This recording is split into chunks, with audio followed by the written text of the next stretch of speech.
This is Teach Chem Forever, and today I'm going to talk to you about the mole. Let's get started.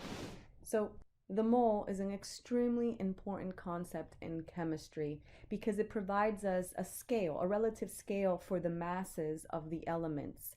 You know, atoms are really, really tiny, around 10 to the negative 24th type of tiny. So there is no physical way or physical balance that we can use to actually weigh out atoms. We do it, but in a macroscopic amount. So we need a unit that would help us relate the weights of the atoms into a macroscopic amount. For example, if I weigh 1 gram of sodium metal, there is an enormous amount of sodium atoms in that 1 gram. So instead of us using those big numbers, because the weight of the atom is so small, we use a unit, and that unit is called the mole. This concept of using a unit to make a relative scale to a number of items is very familiar to us. For example, everyone knows that a dozen eggs is equal to 12. And you know that if you have 2 dozen eggs, that means that you have 12 times 2. So you would have 24 eggs. This whole concept about using the unit a dozen is the same exact way that we would use the concept of the mole. We can apply the unit of the mole to anything, just like we can apply the unit of the dozen to pretty much anything. So this unit, the mole, is equal to this many things, 6.022 times 10 to the 23rd, and I'm just going to go ahead and put things. But it could be referring to atoms, particles, photons, molecules, so it could be applied to anything. But 1 mole is equal to that many things. Look at this number. This number is huge, right? It's 10 to the 23rd. So it has to be a really big number because, again, we're dealing with such tiny little things like atoms and elements. What's cool about this mole is that if you know the mass of one singular atom, and that means any atom on the periodic table, if you know the mass of one singular atom and you multiply it times this mole, it will give you the mass that is on the periodic table. Let me show you.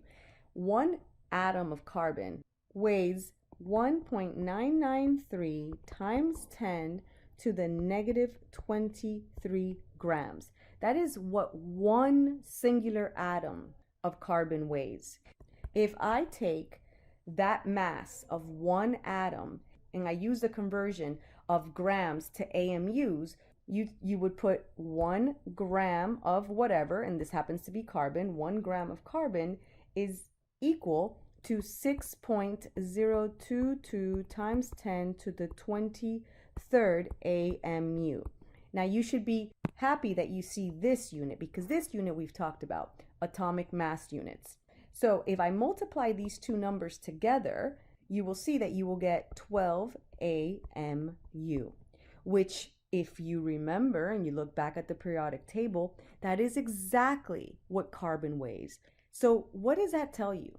Again, that tells you that if you know the mass of one atom, one singular atom of carbon, of any element, and you multiply it times this mole, it's going to get you the mass that is on the periodic table. Just to prove it to you one more time, let's do it with another atom. So this is the weight, 4.0369 times 10 to the negative 23rd. That's how much one atom of magnesium weighs. That is the grams of one magnesium atom. So if I again say, okay, that is for 1 gram of magnesium, the conversion is 1 gram of something will equal 6.02 times 10 to the 23rd of that something. This something happens to be magnesium. So when you multiply that out, you will get 24.31 AMU. of magnesium. This was of carbon, of magnesium. And if you look closely at the weight of magnesium in the periodic table, that is exactly what the weight is. It is 24.31 AMU. This is super convenient for us because now we have a way, again, to describe the mass of an atom in a macroscopic term. We don't imagine trying to use or talk about atoms in these big numbers like this. That would be really, really hard and really easy for us to get things wrong. Instead, we have a way to now convert by using this unit, this mole unit. We have a way to convert to easy numbers. So now I've introduced you to 3 types of units. We have learned about grams, we have talked about AMUs, and now we actually know about the mole. All of these units are very, very important in chemistry. Magnesium, like we just talked about on the periodic table, shows 24.31. Up to now, we have said that's 24.31 AMU, which is correct. It has 24.31 atomic mass units.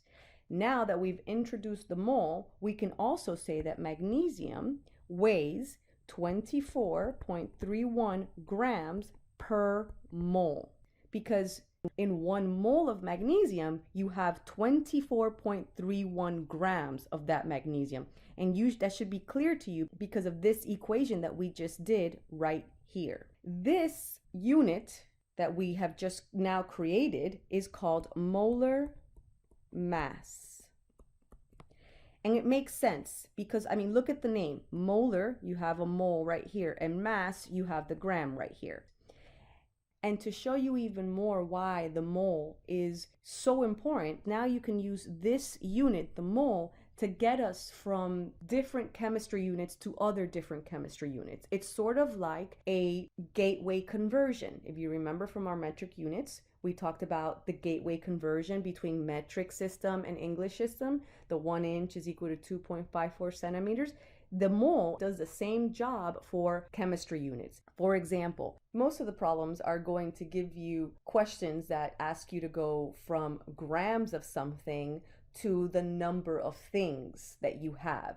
And the only way that you can get from grams to number of things is by using the mole. For example, you would have grams, and then you'd have this box, the mole. This is what we would consider the gateway conversion. And then that mole will allow you to get to number of things. So if you can just remember this path, this will help you greatly in all of the stoichiometry problems that we're going to start doing soon.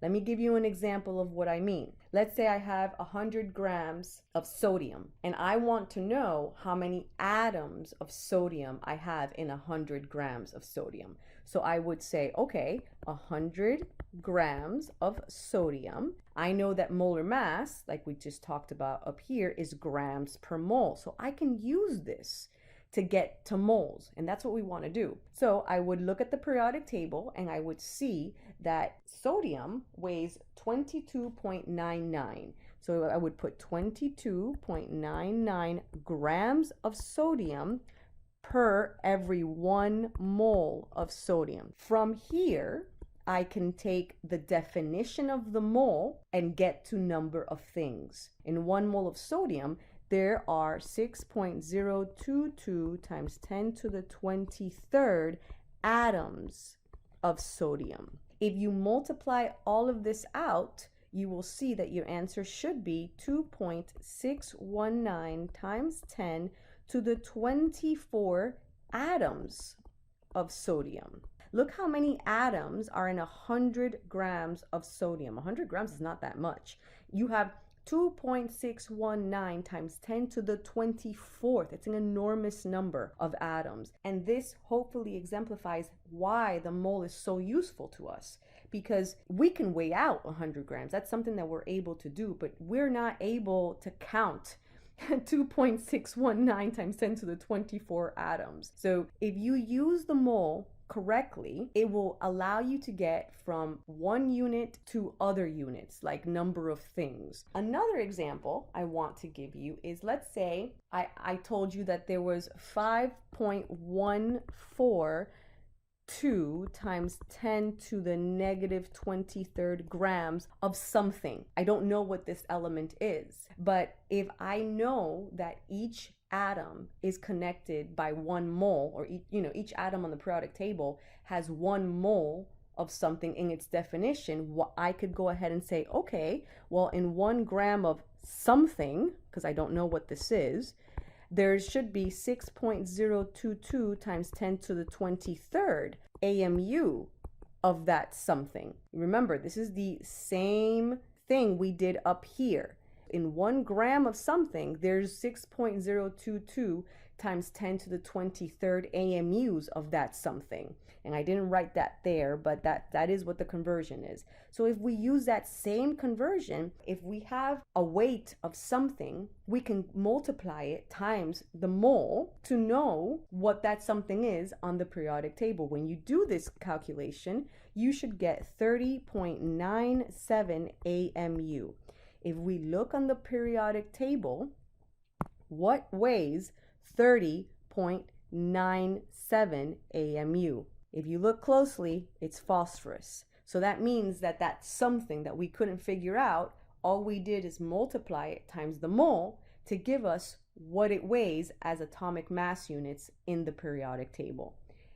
I want to do one more example so you can see that you can go backwards and forwards with this mole. So we've gone from grams to number of things. Now, how about going from number of things back to grams? Obviously, we can do that too.